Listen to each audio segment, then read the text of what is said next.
Let's go back for one more second and talk about your addiction. What are you addicted to? Well, I was addicted to. What happens when you feel like you want to go back to There's that? no going back. Goats of Anarchy? Yeah. She mainly rescues special need goats. So you have an amazing platform on Instagram called Pitbulls And Addicts. Yes. Explain how that got started. And they're like, we'll get the door open for you. So they walk me upstairs, they kick the door, and the dog's not there. The dog's up in the attic. All I hear is like nails walking, and he's like, good luck. How long do you think she had been up there by herself? These are dogs that have been Near death. near death, Yeah. abused, Correct. neglected. I have whatever. dogs that have their legs cut off. In 2018, somebody threw a cocktail and tried to burn me down. That was an eye-opener for me. What do you think about Dave Portnoy and what he's done with Miss Peaches and his awareness of pit bulls? You don't want to talk to me about it. Welcome back to Misunderstood. I'm your host, Rachel Yucatel. Guys, I am so excited about this episode. Obviously, two of the biggest things that I am obsessed with, which is animals and people who are misunderstood, right? So I have a great guest. His name is Mike Favor. He's the passionate founder of Broken Souls Rescue, a unique nonprofit organization dedicated to rescuing not only abandoned and abused pit bulls, but also supporting individuals struggling with addiction and mental health challenges. You can find him on Instagram at his handle, Pitbulls And Addicts, where he kind of takes you through every animal he saves and gives good advice and is a sounding board for people struggling with addiction. Through his transformative approach, Mike combines his deep love for animals with a commitment to human recovery, fostering a safe and healing environment for both dogs and people. His mission goes beyond traditional animal rescue, offering a second chance at life to those often overlooked by society, whether they're four-legged or fighting inner battles. His work is a testament to the power of compassion and the ability to rebuild broken lives, creating a community where recovery and rescue go hand in hand. I was lucky enough to meet him in person and sit down with him on my most recent trip to New York City, where we talked about his life story, which is just as empowering as what he does now. So please sit back, enjoy my conversation with Pitbulls And Addicts, Mike Favor.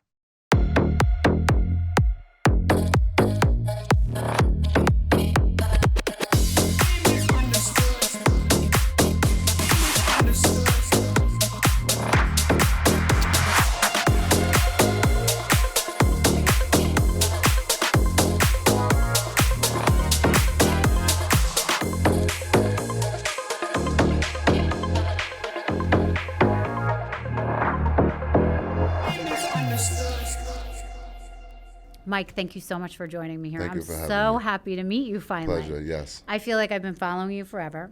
Okay.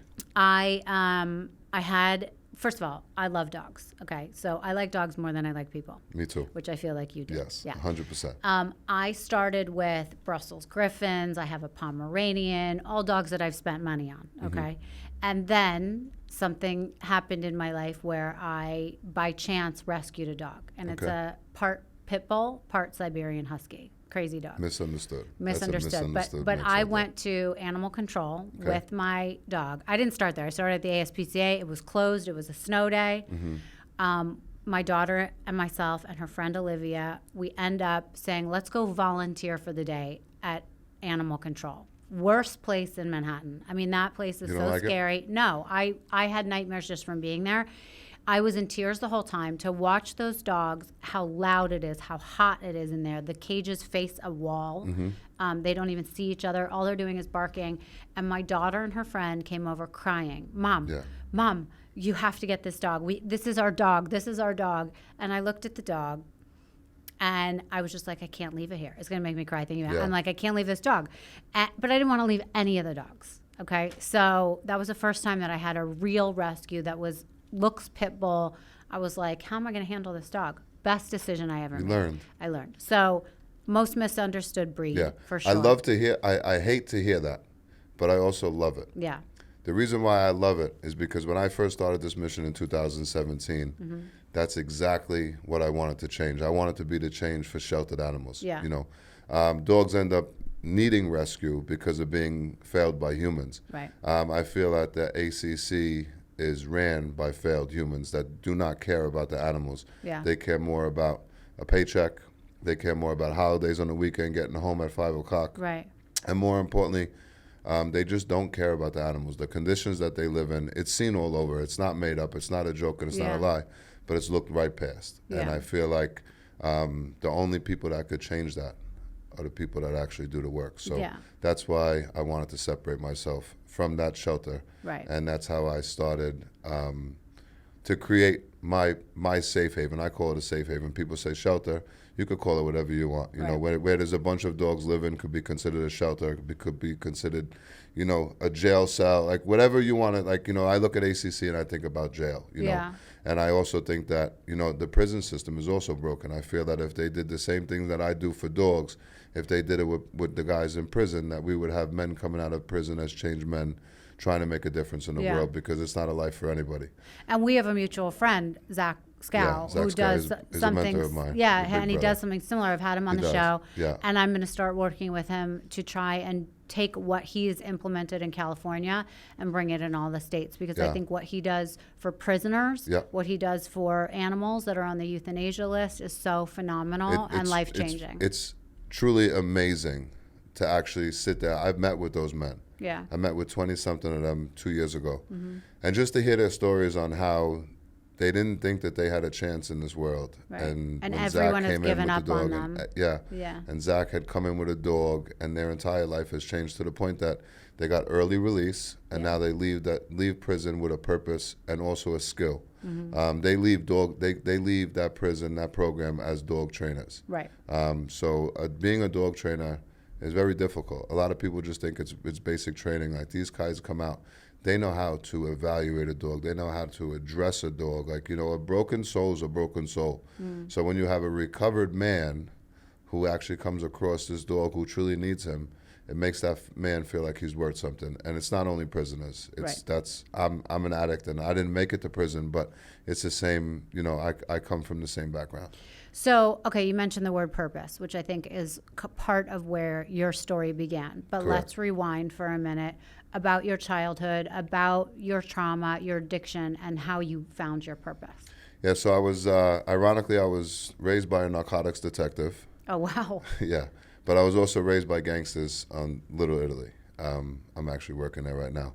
So I was one of five. I was the fourth child. My parents were amazing. My mother was a stay-at-home mom. My father was, you know, a narcotics detective, but he worked 4 or 5 jobs to do whatever he had to do for his family. Okay. So what happened with me was that, you know, I was mentally abused at 11 years old by a dentist. I had a dentist. I went in for some cavities, and this man slapped his hand on the table and screamed in my face that I would have no teeth in my mouth by the age of 30. Okay. And at that point in my life, I just felt totally like worthless, and that I was never going to amount to anything. Was that something personal, or that's just how he treated everybody? I don't know, because I never spoke about it. Wow. Ironically, I spoke when I did come forth, and when I changed my life around, and I started to study my life, because I did want to make a difference. Yeah. I didn't know what the root of my problem was, because I was so comfortable for so many years being that man, or that broken man. When I started to study is when I really remembered, like, that exact moment. Ironically, a kid down the block from me told me that dentist pulled a tooth out of his mouth with no Novocaine. When he was like 16 years old. It was like 20-something years. And it scarred him too, and he ran from the dentist as well, to the point that he had to have major surgery as well. So I think that it's been done to many kids in his share. But, you know, it just... Well, it started there with somebody making you feel badly about yourself. Yeah, it just made me feel like, because teeth are very important, I was embarrassed. I was ashamed already. I did have insurance. It's just that I never went, because I didn't care about the dentist at that point. Okay. I didn't think of my future with it, you know. Hereditary, I don't have the best of teeth. You know, some people are blessed with these beautiful smiles. You know, we don't have the best of teeth, but I definitely could have went to the dentist and got my teeth fixed. Okay. So from 11 years old, I was mentally abused, and it just made me feel like just defeated as a little boy, and I became like this kid I became a bully. I was always in trouble. I love violence. I love to, I had a problem with any type of law enforcement. I had a problem with. I just had a problem with anybody in authority. You would talk back. I would talk back. I would fight. I would spit. You didn't care about the consequences. I didn't care about anything or anyone. And what did your dad say to you about this? Well, in front of my father, I didn't act this way. Got it. You know, in front of my parents, I was, you know, I had a thing like growing up, I was always like drawn to the older people. So like if I was at a party, I'd always be sitting with older people because that's where I felt comfortable. Okay. But when I was around certain people, I acted a certain which way, you know, so, but, you know, I never really spoke about my trauma because I was raised by a tough narcotics detective and also gangsters that, you know, you just don't talk about it. Men get through it. And, you know, nowadays I kind of tell people the complete opposite. You know, I don't think that I would have become the man that I become if I didn't, if I spoke about it at an early age because it would have, number one, would have been fixed. But number two is that I would have let it out. So, you know, when you get comfortable being something that you're not, that's, you know, that's all you turn to, you know. So instead of learning how to get through situations and you know, address the inner side of me, I was just looking on the outside of me. But meanwhile, you know, my teeth were rotten out of my face. And, you know, the only thing that I could do was cover it up by being somebody that I'm not. Got it. You know, so many years later, you know, it just got so bad. I mean, I remember sitting in bed and hiding it from everybody. I would be popping my own abscesses in my mouth and sucking the infection out because, you know, that's the only thing that I knew and that's what I was comfortable doing, and lying to everybody when they're like, your face is swollen. I'd be like, oh, I just have a toothache. But meanwhile, it's an abscess. And, you know, the oral pain really, you know, for 20-something years, it was unbearable, but I bared with it. They say that when you have something wrong in your teeth, it could actually like kill you. Like there's it could go to your brain. Yeah. And that was one of the reasons why I actually made a choice to make a phone call and ask for help. It got to the point where I was extremely nervous if this was going to happen because my problems had gotten so bad.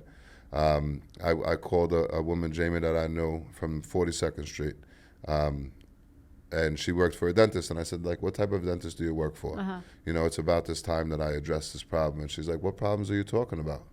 So I said, can I call you? And I called her and I told her exactly what happened. And I asked her, I said, you know, I don't have the finances to just come in and give all this money. I don't have credit. You know, like I just run my whole life down to the ground. And, you know, I need help. But I'm not looking for anything for free. I'm just looking for somebody who will give me a payment plan.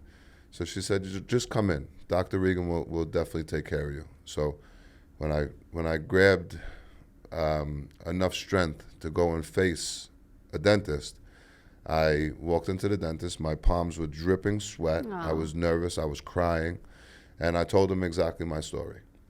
But I've already been 3 years into this mission, and they heard about me. Right. So he was honored to help me. He didn't know what the problem was. Like, you know, I didn't speak about this because when I you was say just mission, you mean Pitbulls and the Addicts. dog Like mission. I changed my life around, Right. and you know, he was super proud of me. But not too many people knew about the reason why I was who I was. So when I sat down with him and I told him this story in more detail, you know, it touched him in a way that he wanted to help me. So he did all pro bono work. He was a specialist in Manhattan. You know, that man saved my life.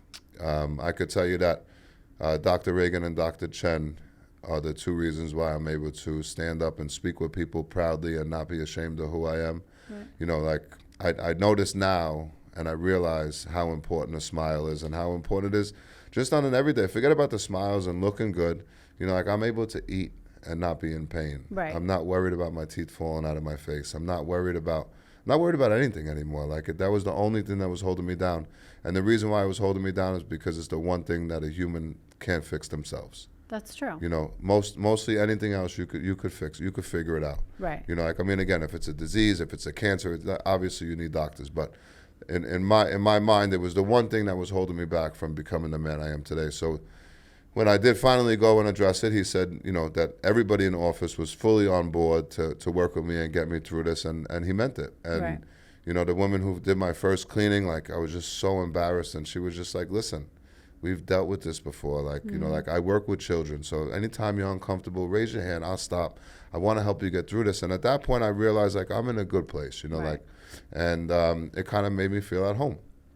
So that from that day forward, I had no problem going to a dentist. I had no problem going in for surgery. I also thought that, you know, when they removed the teeth that were no good anymore, that I was going to, you know, have to sit for months and not be able to eat, and, you know, all of the things that you just see what's going on. You know, people are having oral surgery, they can't eat for a month, or they, you know, have no teeth in their mouth for 6 months, and I was like, I don't know what I'm going to do, but I was just ready and willing to do it, right. you know.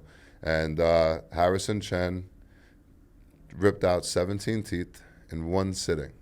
I sat 45 minutes, he ripped, and they were all such clean pulls because he's a specialist. The next day I woke up, there was no swelling. I was able to go to work. I was able to feel that there's a brighter future ahead. Right. And then, within a couple of months, I was going back and forth. They were, doing their work, and, I walked out of there about a year later, and I was able to smile. Well, you look great. Thank you. You have a great smile. I never thought that this was going to happen, to be honest with you. Right. But it happened, and I feel like, as long as I continue to do good and to spread love and be a good man, that good things are going to happen to me.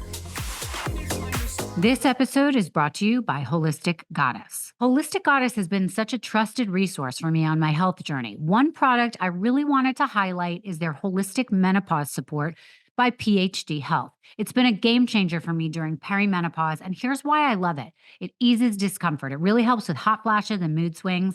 It boosts focus. The ingredients in it, including creatine, support mental sharpness. I feel more focused and clear-headed, which is so important for my busy days. It nurtures comfort. It gently addresses vaginal dryness with black cohosh. It's comforting to have that support during this time. It has natural ingredients. I love that it uses these ingredients like sage and rhubarb extract. If you're going through similar changes like perimenopause and menopause, I highly recommend giving this a try. It's been a relief for me, and I think it could help you too. Go to holisticgoddess.com and use code UNDERSTOOD for 15% off all orders. Again, that's holisticgoddess.com for 15% off using code UNDERSTOOD. So let's go back for one more second and talk about your addiction. Yeah. What are you addicted to? Well, I was addicted to cocaine and alcohol. Okay. And was there a rock bottom that you hit at some point? Let me change the question. How did it affect your life so you knew you had to stop? Well, it affected my life in many different ways. The one reason that I felt that I had to stop was because I was running from my father for so long. Mm-hmm. My father would call me every morning to see if I wanted to go have breakfast, and I said that I was busy working, but meanwhile, I was on my way home to sniff coke in my garage. At 9 o'clock in the morning, I already set my job up, and I was on my way back home. What job did you have? I was just a fly-by-night contractor, but I had men working for me. The one thing that my father did raise me was to work. So you had a work ethic. Yeah. You showed up. 100%. I always showed up. You had an addiction. Correct. I had an addiction that I just let totally take me. It took me out. I never lost track of you have to earn to survive. Right. But you were lying to people. I was lying and you through my didn't teeth. like that. Yeah. No. Through your teeth. Through my teeth. Too. No, I mean, I didn't like the man that I was, but like I said, it started to affect me because my father was calling me every day to go for breakfast. I wasn't able to see my dad. I was lying about everything. I would get out of the shower. I would put a hooded sweatshirt on. I didn't want to look at myself in the mirror. My teeth were rotting away. I was just angry. I was mad at the world. I felt like I was amounting to anything. And truly, I felt like I was dead inside. Many times I drove over the bridge and I was just like, man, if there's a God, please don't let me end up at my coke dealer's house. And 20 minutes later, I'm at my coke dealer's house. And, I started sniffing coke from the minute I woke up to the minute I went to sleep. You did? Yeah, because I used to drink to sniff and sniff to drink. So when it got to the point of just running from everything and everyone, I got locked up a couple of times and, just being that guy, and I just knew that I wasn't raised to be this person. For drugs, for altercations? Drugs and violence, okay. Nothing serious.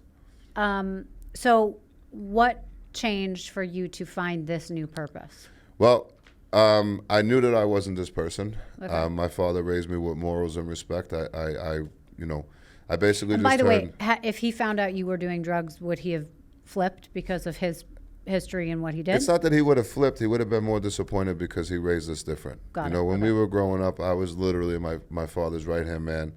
My father used to do wiretaps and have to take the tapes and put them in the lock boxes for court and stuff. Uh-huh. So like I used to sit there in the office with him and partake in this as a little kid, like watching them wiretap from here to Colombia and the drug bust and all that stuff. Like he'd always come home and show me pictures. He'd come home with the macked out vans that for the surveillance and all of that. So I don't think that he would flip because flipping wouldn't work with me. Sure. I think that he would, and we did have a couple of conversations about it, and I promised him I was done. But on March 26, 2016, I meant it. And ironically, on March 27th, I sat down with him and I opened up. And I told him I was ready and willing to do whatever it took. I had searched for programs. I couldn't afford them. I wasn't going to ask him to do it because I don't feel like I should have put my father in debt. My father didn't have money. And I said that I was ready and willing to do it, no matter what it took, that I was going to go from a zero to a hero. And he looked at me and he said, Michael, if there's one man in this world that could do it, it's you. So what do you think made you get to that point of wanting to change and wanting to stop? Because for a lot of people, it takes a rock bottom. Yeah, I mean, my rock bottom was like I felt like I was a mountain to anything, and I was a mountain to anything. But more importantly is that I wasn't raised to be this kid, and right. I think that most addicts are not raised to be who they become. Right. And just embarrassed, and I didn't want to run from anybody, and I just wanted to. You wanted to own up to it. Yeah, I just wanted to be the man that my father raised me to be. So how long have you been sober? I'm sober 8 years. Wow. And what happens when you feel like you want to go back to There's that? no going back. You don't. It doesn't occur to you. Never. I mean, like I've went back to cigarettes. I went. That's the only thing. My only addiction vice would be a cigarette. But again, as far as cocaine and alcohol, it will never go into my body again. I don't need it. I don't want it. I know what it did to me. I know what. And now in 2024, there is nothing pure. And it's just not worth my life. No, it's so dangerous. Everything is, yeah. So when I was using, it was a different time. Yeah. It was kind of pure. Now it's really interesting because people can just try it once, and that could be the last time they try anything. Correct. And that's with anything. That's with a Xanax pill. Yeah.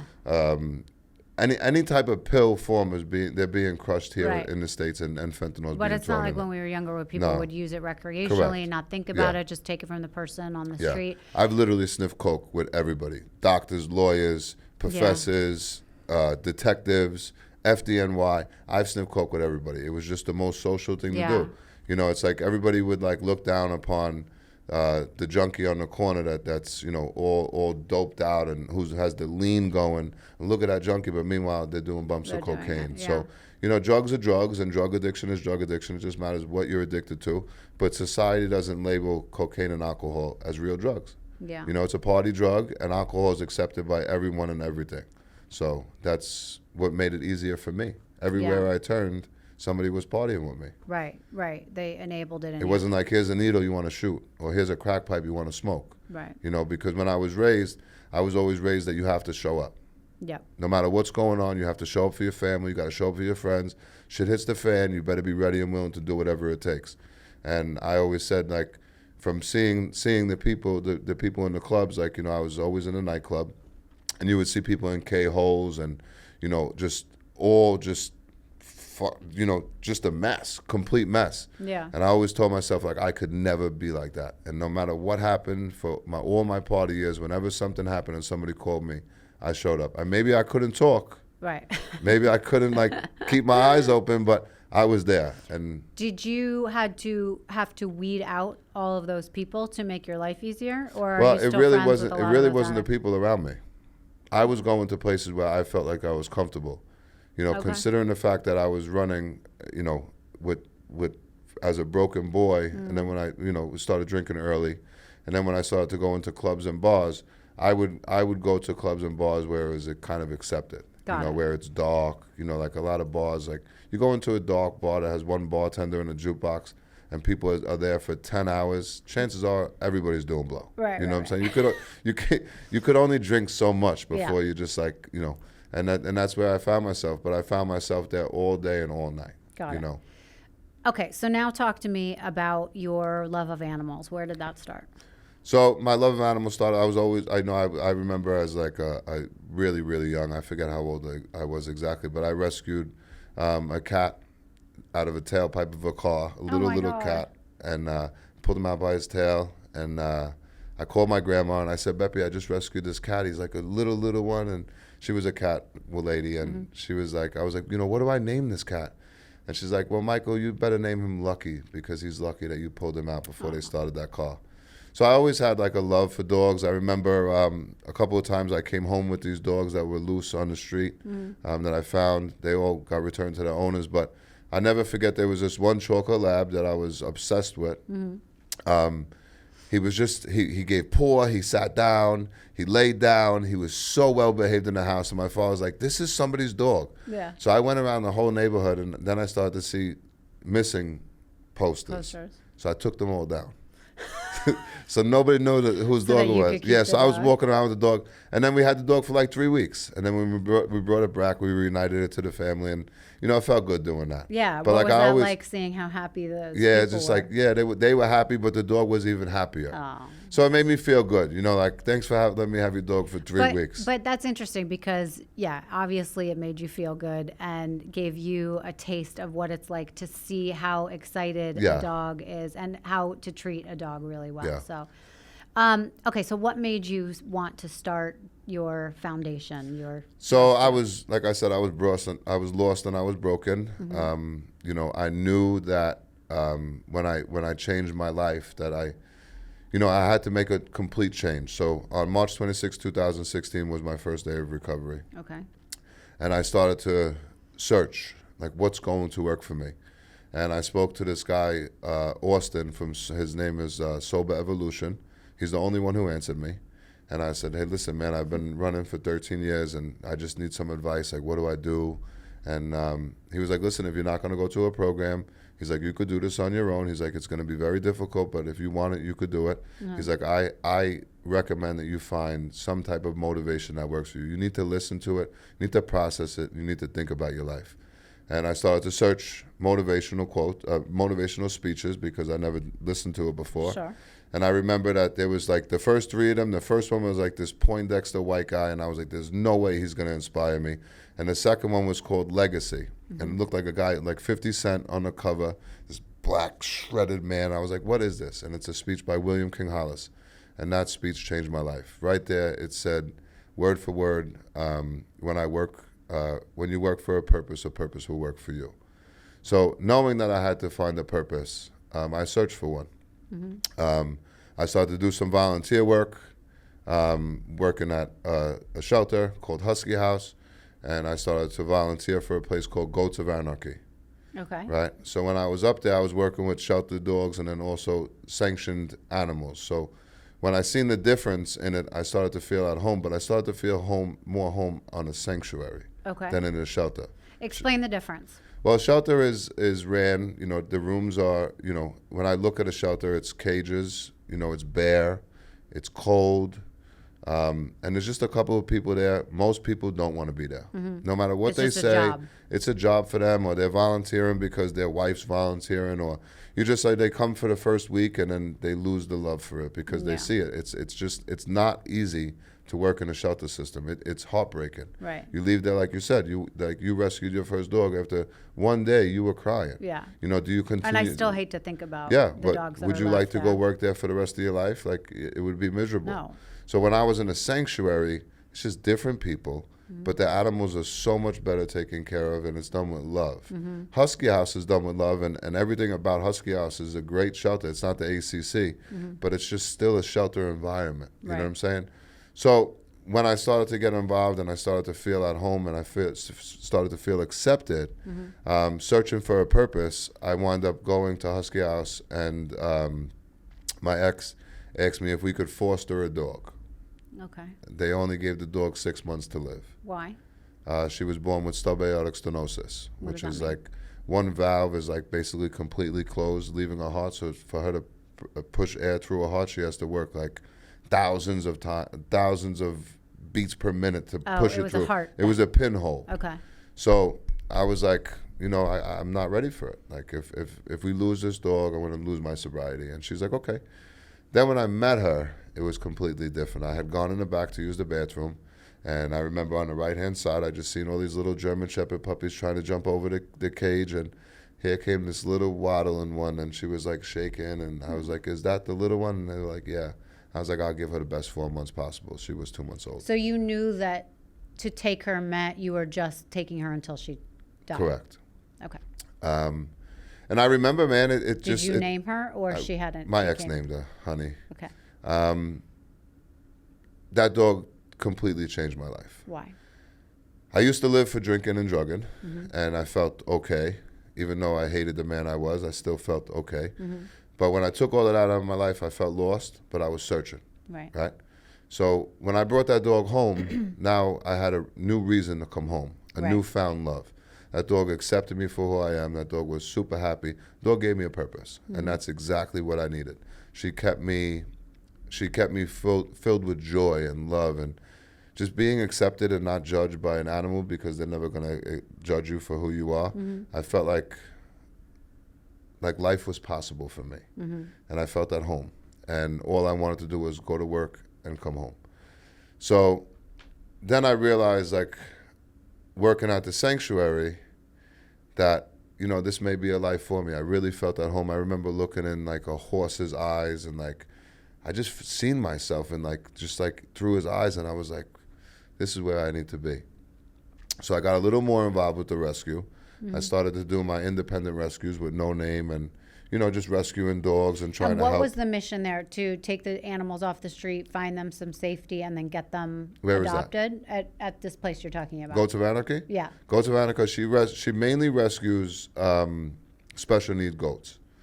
So like we built, and again, I'm a creative builder. What is special needs goats? Like a lot of, sometimes they're born with deformities and they need prosthetic legs or wheelchairs or, you know, it's, you know, it's really touching to see, you know, I tried to go vegan for that reason, because animals do mean so much to me. I mean, I tried. It's just, I can't do it. It depleted my whole body. It's just not for me.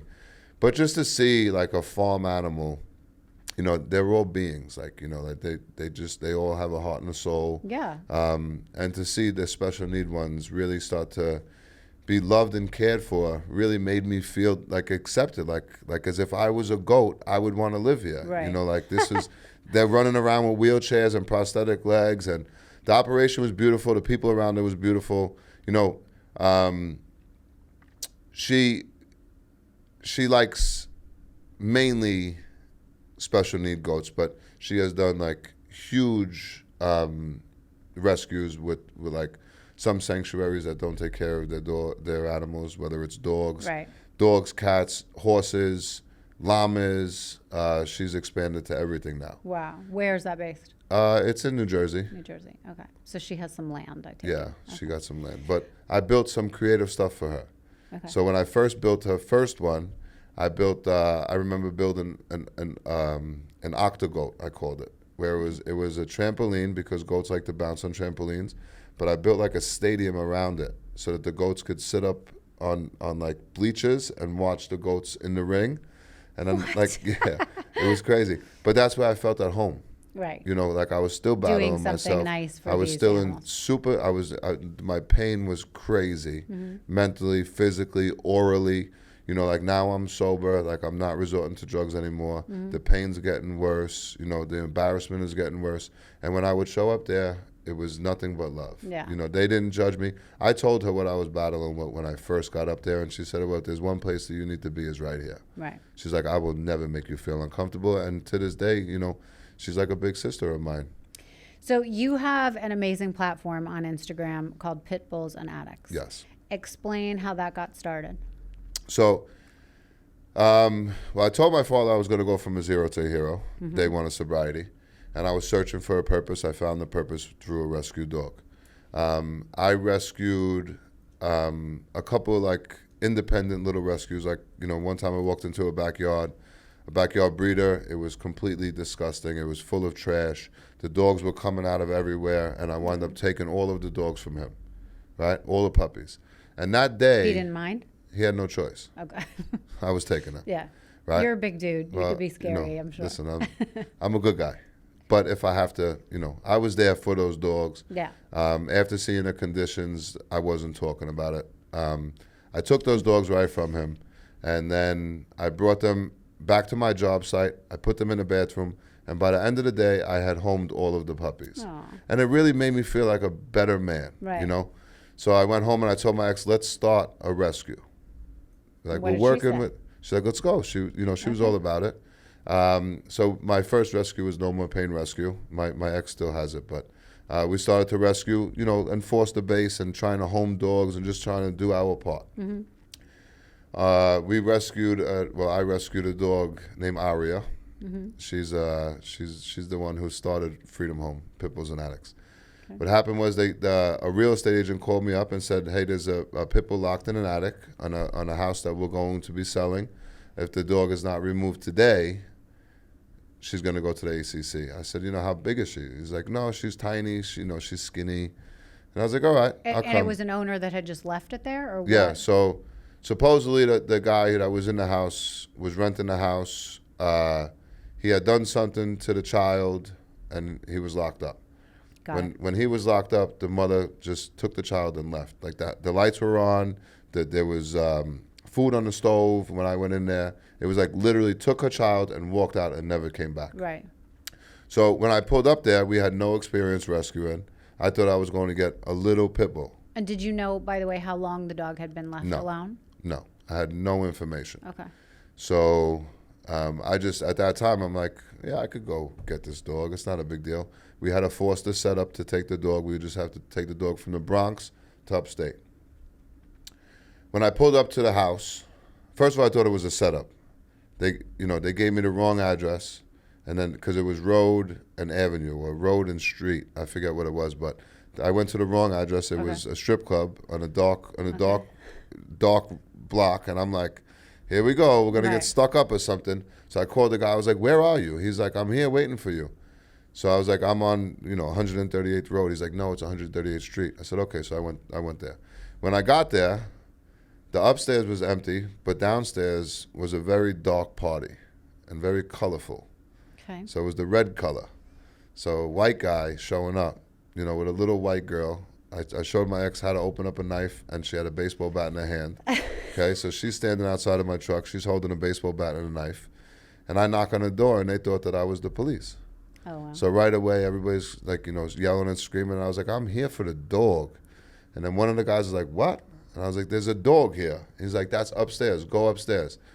So it was like a metal staircase to get all the way upstairs. I was like, listen, I'm not going up there alone. Come with me. I'll get the dog, but I'm not kicking that door in. Somebody has to do it for me. So they wound up, understanding that I'm really there for the dog, that I wasn't playing games with them. And they were like, we'll get the door open for you. So they walked me upstairs. They kicked the door, and the dog's not there. The dog's up in the attic. Oh. And I could hear her up in the attic, and all I hear is like nails walking and, some barking. And he's like, good luck. So I open up the attic door, and she comes running down, and she's like standing me off. And she's like skin and bones, and she's defeated. And she's about a year old. It took me 45 minutes to get her into her slip lead. How long do you think she had been up there by herself? Probably about a week. Oh, wow. Yeah. No food and water. No food or water, but she wasn't taken care of. The guy who did have her previously was a piece of shit. She may have been, being trained into fighting or, just abused. Like, he was abusing his child, so he probably was abusing the dog. Yeah. But she was standoffish, and I was like, listen, it's just me and you, So after a little bit of time, and again, nowadays Did it's you different. have treats with you? I had some treats, and but she didn't want anything. She just stood me up. Yeah. But nowadays I have way more experience. The approach would be way differently, and I would be out of the house real quick. Right. 45 minutes later, I wound up taking her out of the house, put her into the car. We went and we got some McDonald's. We given her chicken nuggets. And as right before we get onto the turnpike to go take her to the foster, she starts to growl and show signs that she's very uncomfortable. So the woman who was originally going to foster her was 90 pounds. She had, I wasn't going to put this woman in harm's way. So I just said, I'm going to take her home. I took her home, but I had other dogs of my own, so I wasn't going to put them at risk. So I put her in my garage. So my community didn't allow pit bulls at the time. So my daytime became her nighttime, and my nighttime was her daytime. So everything was reversed. So I used to leave my house with her like 11 o'clock at night, get her into the park. But she was biting everybody. She put my ex in the hospital. She bit her foot really bad. No way. Yeah, she bit everybody's hands and stuff. So, I was just, I signed up for this. I'm just going to deal with it. Okay. So I built a bond with her. It took me about 30 days before she actually warmed up to me, and I never forget the time that she jumped on my lap and sat with me. I was in a little recliner just in my garage. But about 2 months later, I was working, and I got a phone call from my office saying, you have to come in. and they told me that they heard my dog in my garage, and if my dog wasn't removed, that I was going to be evicted. And I said, just got to give me a little bit of time, please. I explained to them, I was involved in rescue. It changed my life. I said, you guys didn't have a problem with me when I was sitting in my garage or in my driveway till 4 a.m. sniffing coke, drinking. Nobody had a problem. It's a dog. I changed my life. This dog really, I just can't give up on this dog. I'm trying to get somebody to help me. Just give me a little bit of time. And they were like, all right, we'll give you a couple of weeks. So I called every single trainer. Nobody wanted to work with her. Every single rescue that says that they rescue dogs, nobody showed up. Even the big names now that everybody swears by these rescues, 8 years ago when I called them, nobody wanted to help me. So ironically, my friend Taryn called me about a job that they needed to have finished. And then she said, hey, we love what you're doing with the dogs. My husband owns a place over on Main Street if you're ever interested in opening up something. And I said, I need something. So I said, when can I meet him? And she said, you can meet him, as early as tomorrow. So the next day I met him, and he was like, it's really an honor and a pleasure. Like, I can't do what you do, but I could help you. He's like, you could build this backyard, and you could have the back room and a bar. And I was like, how much do you want? And he was like, I don't want your money. Wow. He's like, I want to help you. I said, okay. I said, I promise you, you will not regret this. And that's how it all started. I was going to get evicted. I had a pit bull that nobody wanted to help me with. And I refused to put her into a shelter for those reasons that you discussed earlier. What happened to her? She's still with me. She is? She is. What if somebody wants to come in and adopt her, though? She's unadoptable. She's mine. She's yours. Yeah, I have a bunch that, it's their liabilities. And, I'm not the type of person that says that, every dog is for everyone. Like, even my adoption process now, like, if I don't like you, you're not adopting the dog for me. That's good. Because if I can't stand you, my dog can't stand you. My dogs have been around me since the day that we take them out of harm's way. They understand what love is now, compassion, family. Like my rescue that we've built from nothing has become something that I have 100% success rate. My dogs all live in peace and serenity. They're welcome. They're cared for before we care about ourselves. So you're fine with if they don't get adopted. There's enough space now that you're saving them. Your first mission is to save them from the lives they have. Yes. The second mission is to get them adopted if they can. Well, adopted. I only rescue abuse and neglect. I don't do owner surrenders. I don't pull shelters. Like if I have to pull a shelter dog, I'll do it. But my main mission and my purpose in life is to get them before they enter the shelter. Right. So a lot of them are at their last moments Yeah. too. I mean, it seems like from looking at your Instagram, these are dogs that have been near death, yeah. abused, Correct. neglected. I have dogs that have their legs cut off. I have dogs that have been hit with machetes, hit by cars, starved near death. Like how are you finding these dogs? I work closely with the NYPD. I work closely with the FDNY. Everybody. How did you get that credibility though? How did they? I'm a man on a mission. When I said it, I meant it. And, I just built up a reputation because I'm somebody who shows up. So they call you they now call me. Before they go to the shelter? They don't want to bring the dogs to the shelter. They call me first. I mean, it's not a good feeling to say no, but nowadays, I have over 50 dogs in my care. Oh, you do? Yeah. Wow. Everybody's the first one to call me, but the last one to share my dogs. Right. 200,000 plus followers on Instagram. I'm not a Facebook guy, but I'm all over Facebook. Everybody tags Pitbulls and Addicts. Yeah. But then when I look at my shares, it's like, so I just had 30,000 people view this and, 25 shares.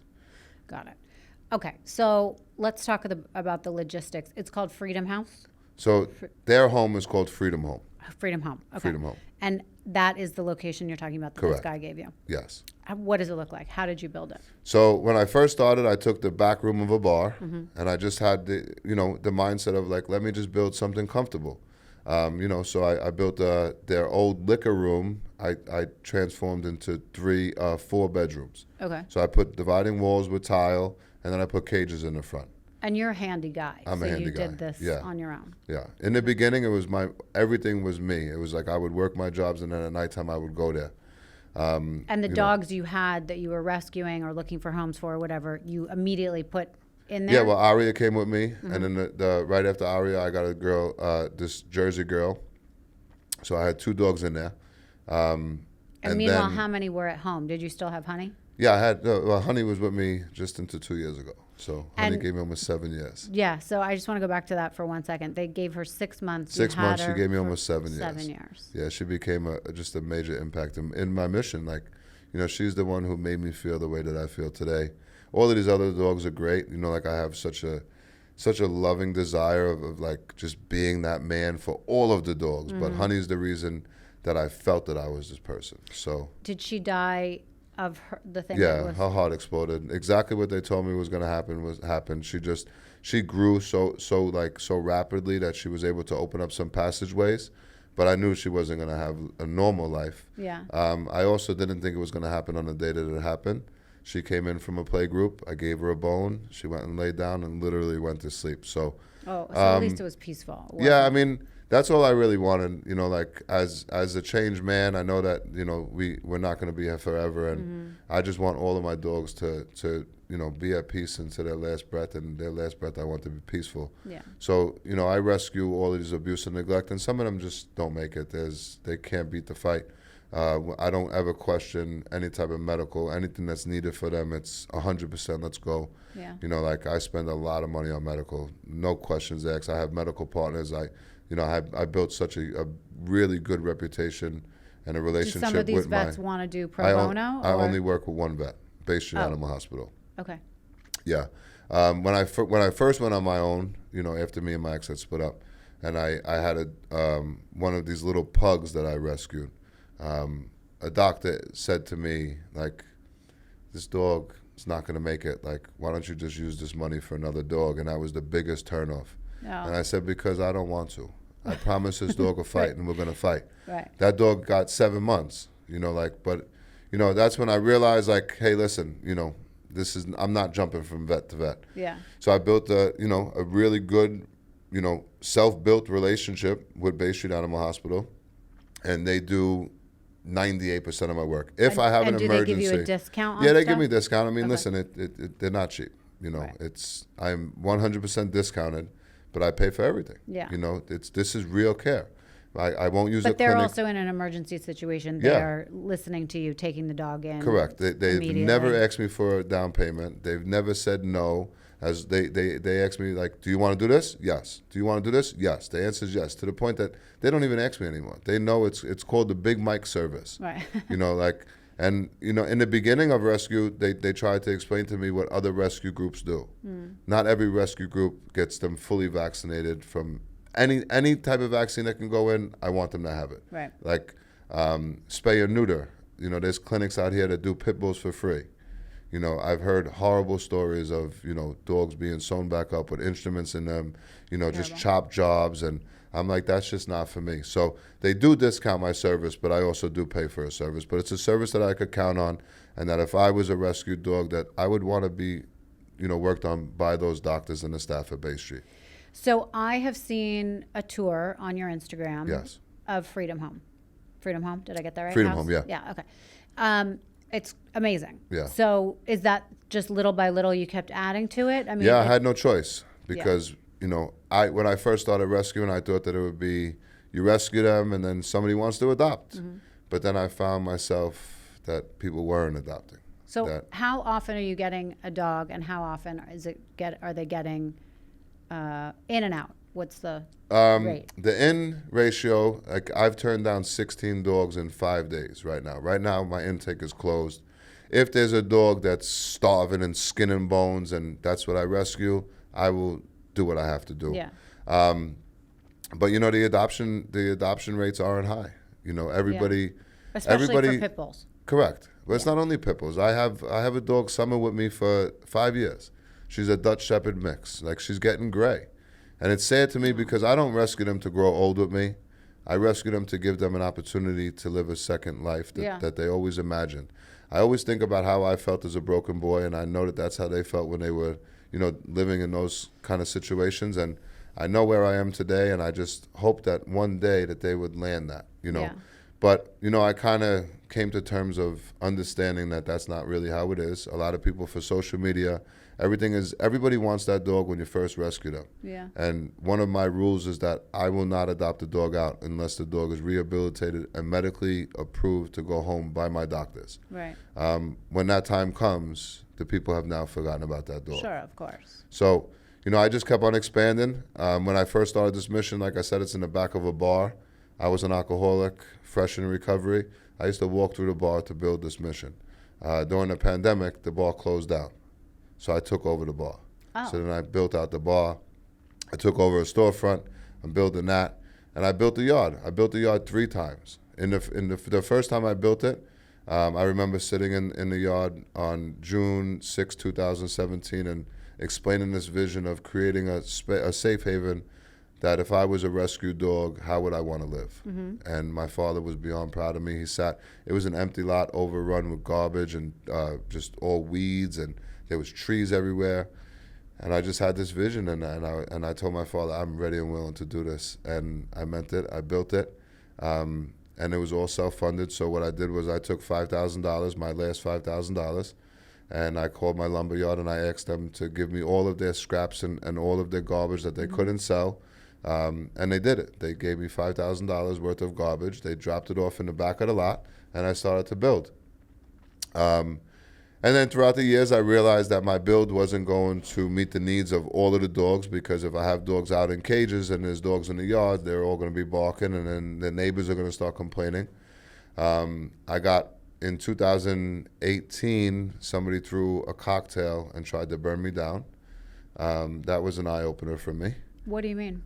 I didn't come out of addiction with anybody looking for me, so it wasn't done from my past. It may have been somebody in the neighborhood that didn't like pit bulls or didn't like what I was about and mm-hmm. didn't want me there. But the arson investigator showed me exactly where it hit, where it sparked from, and I remember. Was it in the middle of the night? It was in the middle of the night. I left that place on camera at 11:47. And it went up at like 3 something. Were any of the animals hurt? No, my dogs everybody stays inside. Even to today, they have I've built some outhouses. I built a building in the yard, mm-hmm. But nobody ever stays out loose. Yeah, but had somebody not gotten there in time, the whole place would have been burned. The fire department's right around the block. Oh, perfect. When the next morning when I pulled up, because I was like, what is going on? They actually drew guns on me. They thought that I was the arson. Oh, wow. That I was the one who lit it up because it was my place, for whatever reasons. And then I said, listen, put your guns down. Let me go check my dogs. I don't have many inside, but let me check them, and then we could discuss this. So I went inside, and my dogs were okay. Everything was okay. But I looked at my place, and I was like, my dreams have just been burned down. And I remember standing there and saying to myself, like, do I let this go and go on with my life, right. or do I rebuild? So they burnt one of my kennels down and a tool shed. They burned all my tools, $35,000 worth of tools, Oof. and my first kennel. And I said to myself, I'm going to build better, and I'm going to come back. So you learned from it. They burnt down one, so I built 2, mm-hmm. right? And I built it different, right? So I learned from that. And then as I got, more passionate about what I was doing, because now this truly has, it's not that I was just searching for a purpose anymore. It was like, this was my reality. This is what I'm up against. And I just continued to build and to meet the needs and to understand what rescue dogs needs. Yeah. So now you see my place, you think it's beautiful, but it's because I put them first. My dogs eat before I eat. I also realized that most of rescue is all volunteer based. Mm-hmm. I compensate. Right. So anybody that's working for me is taken care of. And the reason being is because if I want them to take care of my dogs, they can't work full-time jobs. This is their full-time job. So how are they going to be able to survive? And are you looking for people to work there that understand the dogs and you? I mean, are they former addicts? Well, first addicts? of all, it's not only addicts. It's because, I'm not only an addict. I was also a broken boy. I'm a broken human, and I do understand that change is possible. So I will work with anybody, but I also have zero tolerance. Okay. I'm about rescue and rehabilitation. I'm about being a good human. Mm-hmm. So people that come to me, they come and they go. I'm always looking for good people, and I always offer, a fair pay. I wish I could pay them more because they deserve as much as I could give them, but I make it fair enough. Hey, listen, if you work a lot of hours, you're gonna have a nice paycheck. You know. Right. As far as the addicts go, when I first started doing this, I tried to like pull addicts towards me. And my way of recovery is like, I had no choice. I had no insurance to go to rehab. I found a purpose, and this is where I am today. I don't want no victims. I don't want, anybody that's in it for the wrong reasons. A lot of people think that, you just get involved with animal rescue and it's just walking dogs or playing with them or posing for pictures. It's the complete opposite. Like, we scrub our rooms by hand.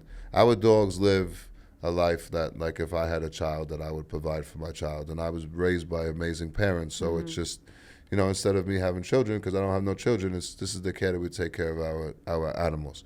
So they live in complete cleanliness. Like, we do our laundry every single day. Our dogs are very well taken care of. So, all right, you said you have over 50 now? Is that how? Yeah. How many? And how many rooms do you have there?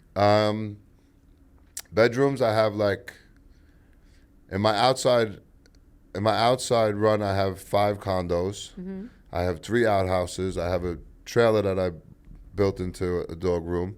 I have 9 bedrooms, 11. I just added 2, so 11 bedrooms. I have 4 kennel rooms. I have 1 community room that has 6 dog cages in it. I have Are any an dogs office. housed together? I have 1 dog that's unadoptable. She was a rape victim of a What? breeder. Yeah. Oh my God. Like, when they went in, they raided the house. They found rape chairs, like, where they would hold her down and do my their God. business. So but she was traumatized. She hates men. So we did adopt her out once. She went underneath the deck and stayed underneath there for 3 days. The people had to take their deck apart, and we went and we took her back. But she has a little service dog named Sunny. So they stay together. But the rest of them, I don't keep any dogs. During the day is a little bit different. I'll put dogs paired up. But at nighttime, for the safety of all, not only the animals, but also for us, because, animals can't speak. We don't know if they have a little beef going on. Yeah. If something happens in the middle of the night and we walk into a dog killed, I wouldn't be too happy. So what's the day in the life? You said you get there at 9. Yeah, we start at 9 a.m. And how many people are working there right now? Right now, we currently have, on a everyday basis, at least 5 people running in the morning. Then in the afternoon, a couple more coming, and at nighttime, probably about 3. Okay, so someone's always but those are there workers. until, yeah. Those are workers. I also have. But do the dogs get walked like around the block every day, or they just go into the run? No, like, how does it work? we have outside. We have play groups that could play, like, really large groups that could play together. So I focus more on the singles for walking. Okay. You mean the dogs that can't play? Yeah. So if they're a dog that goes into a play group, they won't be worked first. They won't be walked first. Got it. Right. So I have several dogs that are not dog friendly. So those dogs are always out. But I also need people that want to walk dogs. Yeah. So we focus more on the play groups and the individual walks first to satisfy them. I have one dog walker that comes in, and he'll walk every single dog that needs to be walked before 1 o'clock. Then he leaves at 1. He comes back at 4, and he works 4 to 8. So he does a split shift. He takes care of his kid as well. But he's like the one that we count on to walk those dogs mainly. But then I have people that come in throughout the day. I don't know if they're coming. I don't know if they're going. So when they come in, they're like, hey, I'm here to pick up Star. Star goes out for the day. Hey, who's next? And then we just put them back into the rotation. And do you foster dogs from there? To be honest with you, I'm not foster based. Okay. Why?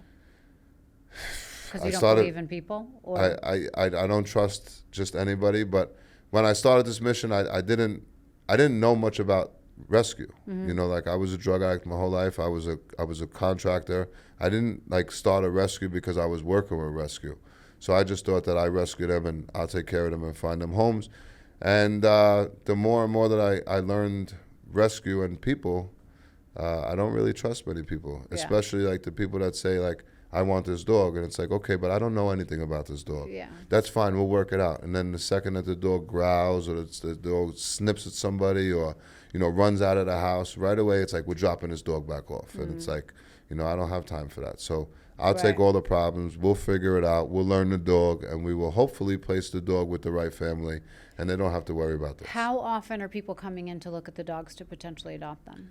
I mean, if it's puppies, they're there the second I post them. You know, dogs that come in with stories, you know, like I said, when they're rehabilitated and ready to go, often forgot about. I would say that I have somebody potentially looking for an adult dog maybe once every 3 weeks. Oh, wow. Yeah. And I've seen you do like, not fundraisers, but a dog adoption days, right? And how do those? We just started doing it. Like I said, you know, like I wasn't familiar, and you know, for a long time I wasn't a nonprofit. I was independent, so like I thought that I wasn't able to do some things, and then then I became a nonprofit. And when I became nonprofit, it's another thing with society, is that society will judge Pitbulls and Addicts right off the jump. So they declined my nonprofit status, that name, because of the name, because of my name. So that's when I started Broken Souls Rescue and Recovery. So now that I thought that I was a legit rescue, I can go out and start hosting events. The events are okay. You know, like I've had, you know, maybe 4 adoption events and maybe got 6 dogs homes. So like, you know, this year I do plan to step that up a little bit. But I also offer something different. I also tell anybody who's looking to adopt a dog, come down and meet our dogs. Yeah. Like I want you to rescue a dog. I don't want you to rescue a sad story. All of our dogs have sad stories. Like, forget the story. Come down and see what dog works for you. Yeah. You know, like I have dogs that, you know, will work for basically anybody. But I just think that being in New York is a little bit different. I think that if I was like upstate or somewhere where just the people are different. Like I'm in Staten Island. It's, you know, everybody wants that perfect dog. Yeah. You know, upstate, and, you know, I'm finding more and more, like, because now my outreach is getting, you know, bigger, and you know, like now it's like I just drove old man Max. I had a dog that had a tumor hanging off of his neck when he was rescued. We cut it off. We rehabilitated him, got him socialized, and he sat there for months. I put out a story. This woman was like, I would love to adopt him. My car's not too good. I'm up by Niagara Falls. I was like, I will bring him to you. Oh, my God. So when I went up there, she's Hold like... Hold on. How did you do enough research on her to know that you weren't going to drive 11 hours or No, whatever? no. We, well, first of all, I spoke to her on the phone. I looked through her Instagram. Her dogs were very well taken care of. She was like that dog mom. She orders Bark Box. She was very in tune with her dogs that I could see. Got it. She was a single mom. She lived with her daughter. We do a video FaceTime where we make them walk through the house. Walk through your house, and then when we look at it, it's not that I'm looking to see if you're clean, right? Because everybody could hide anything. You could make your house look immaculate. Right. I'm just looking at, is the place a disaster? Is it filthy? Like, you know, I just look at little things, right? Right. But the most important thing is that the yard. So like, if they don't have a yard, it's a different story. But she said she had a yard, so she would have to FaceTime and walk around the yard, so I make sure that everything is safe and the dog's not going to get out. Right. So after I seen all of that, I said, okay, I'm going to drive the dog up. We left the night before, dropped him early in the morning. I did the introduction between him and the other dogs. I met her. I watched her walk him.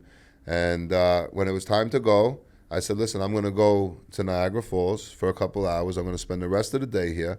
I want you to call me and tell me that everything is good before I go home. Right. So like when I get there, you know, I already know what I'm walking into. You know, her house was great, you know, and her backyard was great. That's all the dog needs. I'm not looking to see, you know, anything else. I don't care if you have dishes in the sink. I don't care if you have clothes on the bed. I don't care about none of that. That's your home. It's just the home that you're bringing another dog into. And is how that did dog? It go? It went great. It went great. And you never had to hear from her again? No, now we hear just now we build a lot of relationships with all of our, like, I mean, it's very important to me to stay, you know, very close and connected with all of my adopters, because like if something happens to my dog and you can't cover it, I'm gonna cover it. Yeah. It's not, you know, like I'm gonna make sure that my dogs are okay. When we rescue them at rock bottom, they get a promise. I love that. And I love that when you walk into the home, you have that leash wall. Yeah. Where you take, is it the former leash that they came with? Yeah, so whatever ones have a leash or a collar, we take it off. We give them a new collar with a new leash at life. Yeah, that's amazing. Yeah. So you think that even these dogs that are, I mean, they're getting out at least once a day, right? These dogs? 4 times. Okay, great. And my dogs go out minimum of 4 times. And they're eating well and they're happy. So if they are not being rehomed immediately, they are happy. Yes. And well taken care of. Correct. Let's go through a couple stories of dogs that you really want to see adopted that have been forgotten there. That are ready, that could be adopted. Yeah. So one of the dogs that really always stands out is Casper. Casper was rescued 3 years ago from the ACC. They were going to kill him. They labeled him aggressive. Okay. Okay. I had this girl, Vanessa, was sending me him for a week that he was on the list, and the day before she sent me a video of him at his kennel, and he was like looking out and he was down, and she was like petting him through it, and she wrote me a message that, you know, he hasn't been out in 4 days. They're going to kill him tomorrow, and he's deaf. He's not aggressive. And I was like, she worked there, or she was just she was a volunteer there. And I was like, I'm going to come get him. Like, I can't let this boy get killed. So when I got there, they were like, you know, you have to watch. We need certain people to take him out. You know, they were just like telling me everything that I, like as if I was a normal person, why I wouldn't rescue him. Right. And then I was like, listen, take this dog out and put him in the yard with me. And finally they took him out. He hadn't been out in 4 days. He came into the yard, came right up to me and sat down. And I said, okay, can I sign my paperwork and get out of here? So Casper just likes to play, but he's vocal. You know, he has a high prey drive because he's a pet. He's deaf, so which means that he's special needs. When he plays, he... Yeah. But he's reactive towards other dogs. That doesn't make him aggressive. Right. You know, that just makes him a little special. Yeah. You know, you have to understand these dogs. Not every dog, especially dogs that have been, you know, thrown away like trash, are going to, you know, trust another dog, you know. So Casper's been with me for, I think about 3 years. He's a white boy. He's white, he's deaf, and he's beautiful. He's got such a loving personality that all he wants to do is either play or sit in front of you and look ahead. He doesn't know that you're behind him. He loves to be just rubbed, like he falls down. It's like a beautiful, beautiful experience when you could actually be a part of it. Yeah. Knowing he was going to be killed for aggression, he's not aggressive. There's nothing aggressive about it. So he would need to go into a family that does not have another single dog. Pet home, loves children, loves humans, and he's just an easy dog. He's non-destructive. How old do you think he is? About 5. Okay. You know, he's something else. Like, and again, you know, when I took that dog, right, my intentions were not to have him grow old with me. Right. It was to find somebody who wanted a special needs dog. I rescued a special needs dog, and it saved my life. So I have a thing for special needs. Right. You know, I have dogs with 2 legs. They're mine. But, you know, like I took those dogs in because who would want a dog with 2 legs? Right. I want a dog with 2 legs. Who would want me? But now I want it myself, you know? Right. So special needs in me, even with special needs children and special needs adults, like I just have a real soft spot for special needs. I thought that it would be an easy adoption. Get him out of harm's way, get him safe, learn him a little bit, and place him. You know, at the time, my platform wasn't what it is today, but I post him today, and I get no action. You know, it's like he's just looked right past. But if I said he was going to be euthanized, he would be adopted. Right. And I refuse to play that role. Right. No dogs in my care will ever be at the risk of being euthanized. Do any of the dogs you have really get anxious every night when they have to go back in their cage? Not one of them. They love their home. I say go home, and they run home. Aww. They all wait on their bed. Even the cage dog. Like again, I didn't build this to keep dogs in cages. It's just that I really rescue abuse and neglect. Yeah. Here in New York, there's a lot of abuse and neglect. Yeah. I am one of the first ones that people call when they send me that photo, and I get it, and I'm like, I'm rescuing that dog. Yeah. You know, like that's it. I don't ask questions. I don't have to ask a partner. I don't have to ask anybody. I'm not worried about money. I have a vet that's right behind me. I have people that are right behind me. I am the founder and operator of my organization. I don't got to ask no questions. I do what I have to do. Right. So if I say I'm taking a dog, I'm taking a dog. And with that mentality, that brought me to having 50 dogs. But it's not even overwhelming for me, to be honest with you. I've built such a structured program. My dogs are like their cages are safe places. They're safe in there. So our dogs don't get anxious. They're not sad. Our dogs are happy. Are people donating beds? Can people donate things? Like I have a wish list on there's a link in my bio on Instagram. Okay. My donations, I said, I have an amazing support system. I've built, people like my work. They like to see what and you they're have like donating $5 Fridays or $5 something? Fridays. Explain that. So $5 Fridays is when you could donate $5 Fridays, $5 to platforms. I use Venmo, Cash App, Zelle, PayPal, directly onto my website. And the money goes to what? That money keeps our operations going. So I do independent fundraising for, the dogs that come in. Some dogs I'll make it like this, and some dogs, it's a struggle. I've never itemized a medical bill. I just do it differently because I have so many dogs underneath my care. Right. So everything goes into the same bank account, and I pay all the bills necessary. But are there enough beds in all the cages? Are they all comfortable? Yeah, every dog is comfortable. Okay. If we don't have something, I go and get it. Right, okay. If we run out of food, I don't put up the urgent, our dogs are not going to eat. Right. It's like I go to Petco, I buy the food, and then I just say, hey guys, the dogs need food. Right. When they see that, they buy food, I actually just got an amazing donation from BarkBox. They sent us 140 bags of dog food. That's amazing. So that will last us 60 days or so. The support is amazing. I have support from across the world. So what do you think about Dave Portnoy and what he's done with Miss Peaches and his awareness of pit bulls? You don't want to talk to me about him. Well, give me a little bit of your... Well, I'll be completely honest with you.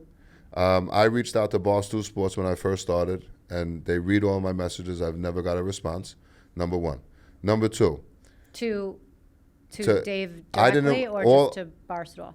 Whoever runs his platform. I don't know if he does it. I don't know whoever it was. But they read them all, and I asked them for a share. I didn't ask them for a donation. I just said, can you please help me spread awareness? They didn't answer me. Then he becomes a superhero because he now adopted Miss Peaches, which I think is great. You raised awareness for the breed. There was a girl who rescued a pit bull on Staten Island. I had no room.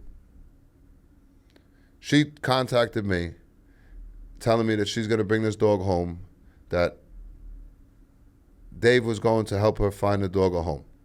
I said, okay. She says, I have a big dog at home. She had a bully at home.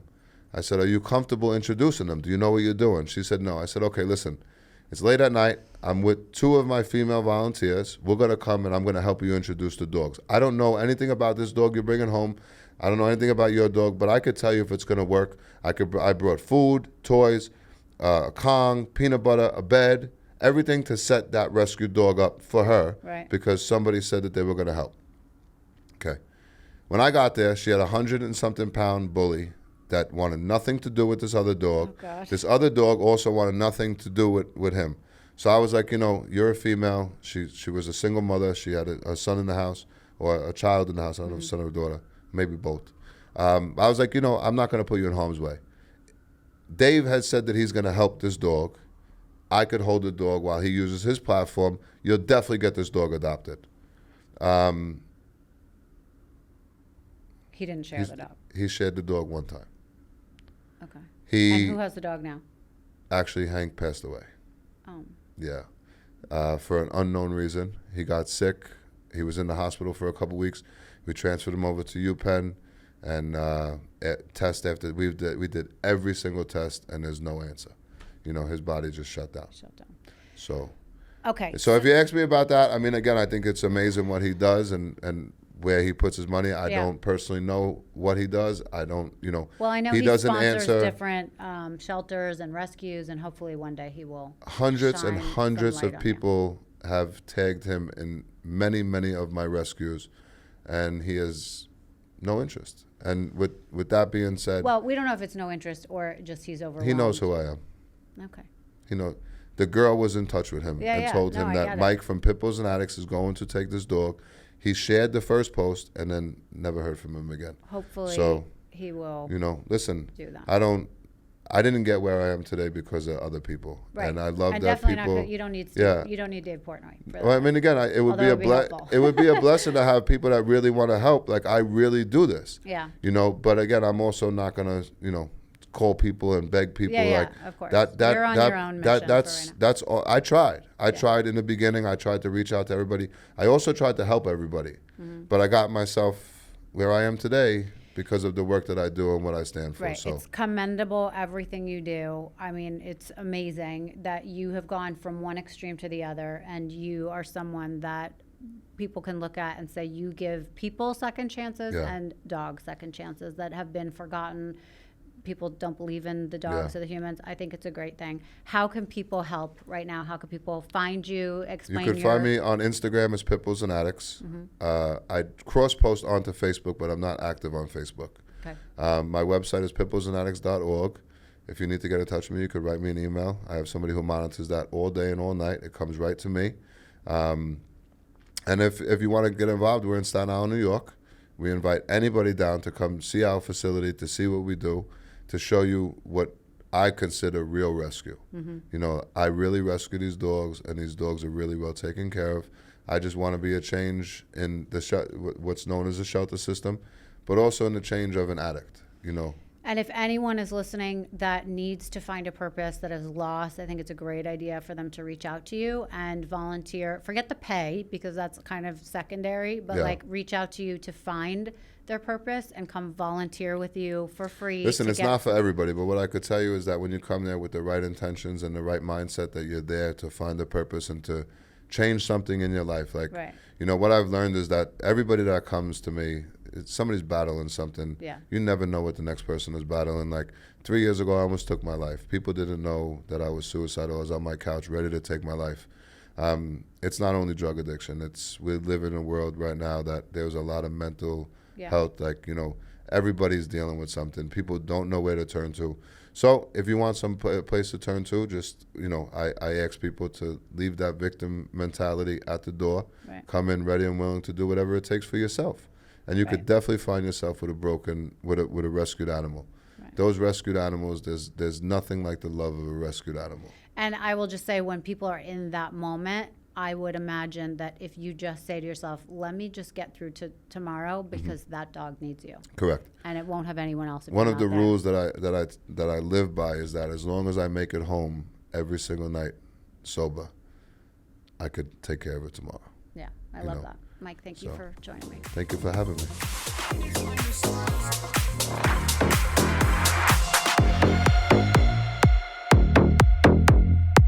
Thank you so much for listening to Misunderstood. I'm your host, Rachel Yucatel. Please be sure to subscribe to the show and give us a 5-star rating and review. You can support the show by joining our Patreon at patreon.com/misunderstood with Rachel Yucatel. Do you have ideas for the show or want to reach out? Email us at info misunderstoodpodcast@gmail.com. That's spelled MISS understood. Thank you so much, and I'll see you next time.